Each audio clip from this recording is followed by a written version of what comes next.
تو یہاں پہ میں نے میرا ایک فریم ورک ہے سوشیو پولیٹیکل فریم ورک، میں اس کو ایک نام دے رہا ہوں، جس میں دا ریپبلک آف ایتھزم نامی ایک اسٹیٹ ایگزسٹ کرتی ہے، ایک ریاست ایگزسٹ کرتی ہے، کنٹری کہہ لیں اس کو، what ever you can call it.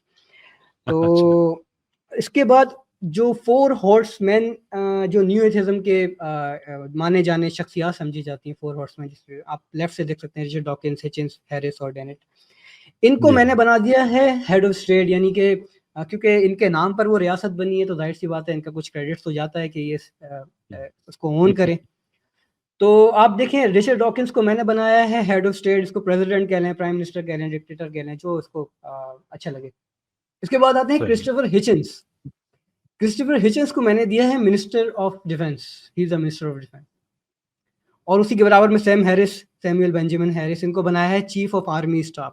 اب آپ یہاں پہ غور کیجئے، منسٹر آف ڈیفینس اور چیف آف آرمی اسٹاف کس طرح کے ذہن کے لوگوں کو بنایا. اور پھر میری وہ بات کہ قیامت صغریٰ کا ماحول ہے، اس کو آپ جج کرنے کی کوشش کیجئے، اس کو ریلیٹ کریں آپ.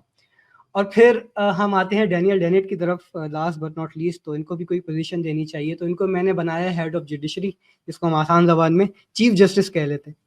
تو کیسر بھائی، the ball is in your court. How would you define such a republic?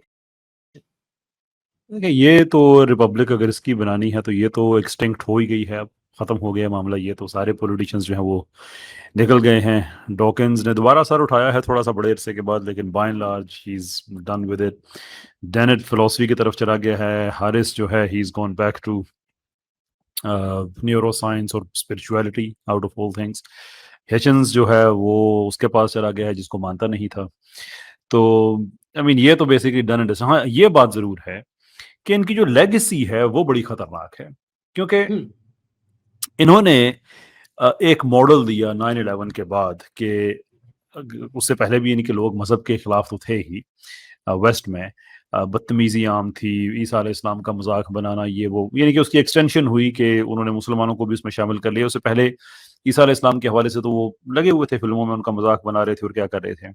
انہوں نے یہ دنیا کو ایک پاسبلٹی بتائی کہ اٹ از پاسبل کہ آپ مذہب کی تضحیق کریں، انسلٹ کریں جتنی زیادہ کر سکتے ہیں، اور یہ کرنے کے عوض آپ سیلیبریٹی بن جائیں، آپ کی کتابیں بیسٹ سیلر بن جائیں، اور آپ ملینز آف ڈالرز بھی کما لیں.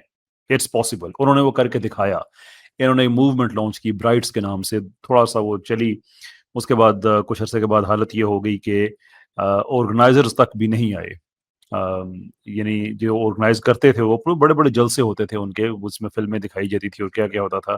تو جو اس کا آخری شو تھا اس میں آرگنائزرز بھی نہیں آئے تھے، بس کچھ 5-7 لوگ، شاید 10 سے کم تھے غالباً جو آئے.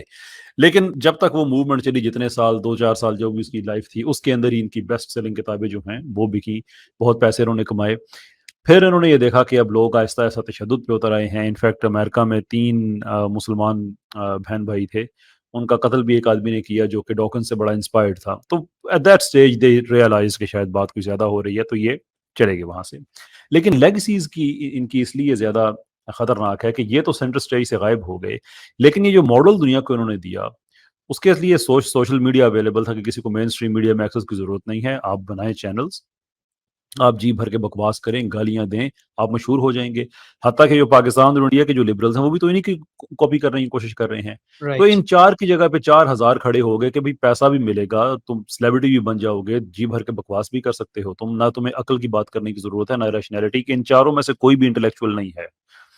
جو پراپر جو ایک ویسٹ میں ایک فکری ترقی کا جو وقت تھا، اس وقت میں ان 4 کو آپ لے جائیں، ان 4 کو کسی نے لفٹ نہیں کرانی، انٹلیکچوئل سفیر میں ان کو جگہ نہیں دینی. none of them were intellectual enough. ہاں یہ ضرور ہے کہ ان میں دہشت گردی سامنے ہمیں نظر آتی ہے. ایک ڈینٹ جو ہے وہ تھوڑا سا اس معاملے میں پولائٹ رہا، لیکن ڈاکنز پبلکلی یعنی پبلک ریکارڈ کا حصہ اس کی یہ تقریر ہے کہ you must ridicule religion with contempt. تضحیق کرو مذہب والوں کی، تحقیر کرو ان کی. اب سائنٹسٹ کا کیا تعلق ہے اس چیز سے، لیکن اپیرنٹلی کرو. ہچنز اگین آن ریکارڈ ہے عراق جنگ کے حوالے سے کہ یہ اس وقت ہم سیکولرز ہیں اور فوجی ہیں برطانیہ کے. آئی تھنک 102nd بریگیڈ کا اس نے لیا تھا، کہ اگین مائٹ بی رانگ کہ بریگیڈ کون سی تھی، کہ جو اس وقت ایک طرف کھڑی ہے اور وہ ایک طرف کھڑے ہیں. کوئی کسی کو راکٹ سائنٹسٹ ہونے کی ضرورت نہیں ہے جاننے کے لیے کہ جو عراق پہ جنگ تھی وہ دہشت گردی کی جنگ تھی، جو اس کے سپورٹر ہیں وہ دہشت گردی کے سپورٹر ہیں. That was Christopher Hitchens. Sam Harris کی کتاب اینڈ آف فیتھ، مطلب اگر اس کتاب کے سے آپ نام چینج کر کے کسی بھی دنیا کے دہشت گرد کا نام لکھ دے تو لوگ مانیں گے کہ ہاں اس دہشت گرد سے یہی توقع تھی. We will continue to spill blood in the right what is the essentially a war of ideas. ہم خون بہاتے رہیں گے نظریات کی جنگ میں.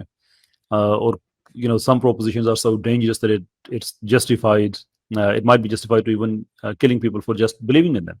کہ کچھ نظریات اتنے خطرناک ہیں کہ ان کے ماننے والوں کے قتل کا بھی جواز پیدا کیا جا سکتا ہے، صرف ماننے والوں کا. حالانکہ فریڈم آف تھاٹ پوری دنیا میں اکنالج کی جاتی ہے. یہ مینیفیسٹیشن کی بات نہیں ہو رہی، صرف ماننے کی بات ہے، ان کا بھی قتل جائز ہے. تو بنیادی طور پہ یہ ایک ایکسٹریمسٹ ذہن رکھنے والے یہ لوگ تھے. بڑا پرانا ماڈل تھا روم کا، کہ روم میں جب وہ لوگ اپنی مہم وغیرہ پہ جایا کرتے تھے آگے پیچھے، کبھی تھریس، کبھی گول، کبھی جرمینیا اینڈ سو فورتھ، تو ان کے پیچھے جو ہے وہ بڑے پاورفل ایک میڈیا سسٹم ہوا کرتا تھا جو روم میں ایک کسی سٹیج پہ یا گلیوں میں وہ خبریں سنایا کرتے تھے حکومت کی طرف سے. تو یہ ایک اسٹیبلشمنٹ تھی اینٹی اسلامک ویسٹ کی، یہ اس کے ماؤتھ پیس تھے اور وہی ماڈل یہ ایمولیٹ کر رہے تھے. تو there isn't anything in particular which was interesting about them. اور جو کہا جاتا ہے نا کہ نیو ایتھیزم میں نیو کیا ہے، there's nothing. I'd like to add کہ اس میں نیو صرف بدتمیزی تھی اور اس کے علاوہ تو wasn't really much.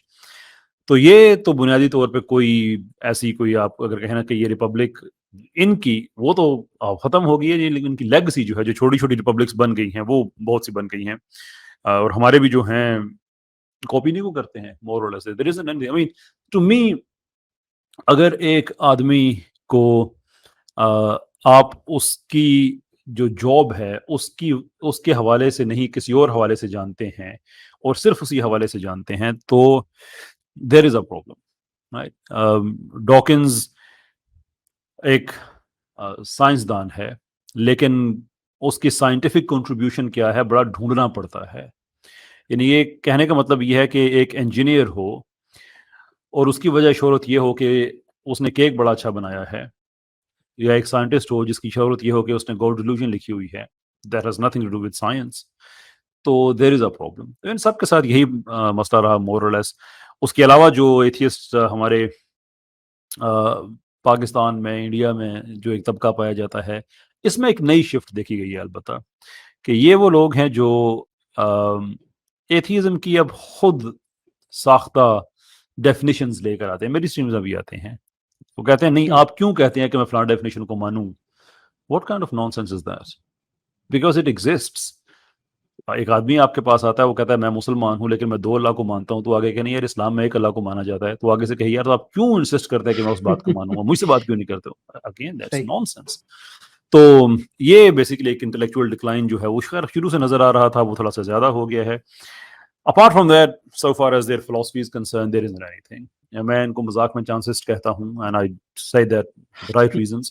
کہ ساری دنیا ہی چانس پہ کھڑی، تو سب ہیں یہ امکانی نا. دیکھیں نا کائنات کی انسیپشن سے لے کر آج تک جو کچھ ہو رہا ہے وہ رینڈم ایکسیڈنٹس ہیں جو اکٹھے ہوئے، اس پہ جو اسپن اپلائی کر دی جاتی ہے وہ ہے کہ نہیں لاز آف نیچر ہیں، which isn't the case by the way. لیکن اگر 1 منٹ کے لیے بھی ہیں تو nature is supposed to be indifferent. Why would it make laws that would govern everything? It has no reason.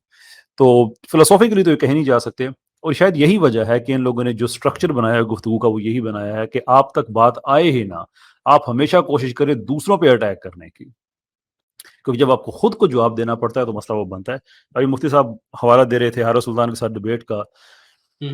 اب حارث سلطان کی ڈبیٹ میں پوری ڈبیٹ میں حارث سلطان کا موقف کیا تھا؟ یار مجھ سے نہ پوچھنا میری موریلٹی کیا، ہماری ہوتی نہیں ہے. ڈبیٹ کے بعد لوگ مجھے ای میلز بھیج رہے ہیں، میں وہ ای میلز کبھی میں زندگی میں کوئی ایسا موقع ہے تو میں شیئر بھی کروں گا کہ 30 سے زیادہ لوگ ہیں جو بحثیں کر کے وہ بتا رہے ہیں کہ بھئی آج ہمارا مسئلہ حل ہو گیا. ہم جن لوگوں سے بحثیں کرتے تھے ان لوگوں نے بھی ریویو کرنے کا کہا. ایک ایسے صاحب جن کا میں اب نام نہیں لوں گا جو ڈبیٹ کرانے میں بہت زیادہ سرگرم تھے، ان کی مجھے ای میلز آئیں، رابطہ انہوں نے کیا کہ آئی فیل بٹرائڈ، مجھے تو لگتا ہے دھوکا ہوا میرے ساتھ. اگر ہمارے پاس موریلٹی نہیں ہے تو ہم کس بیس پہ اسلام کے خلاف کھڑے ہوئے ہیں؟ تو اور اس طرح کے بہت سے اور لوگ ہیں جو مسلمان ہوئے، بہت سے لوگ ہیں جو تشکیک پہ تھے وہ واپس آئے. Because if you don't have a world view then there is no way by which you can challenge anybody else's world view. یہ نہیں ہو سکتا کہ میرے پاس کہنے کو کچھ نہیں ہے لیکن میرے پاس جو یہ ایک عدم بیانیہ ہے اس کی بنیاد پہ میں کہہ سکتا ہوں کہ آپ کا بیانیہ غلط ہے. That's just being plain and simple stupid, nothing else.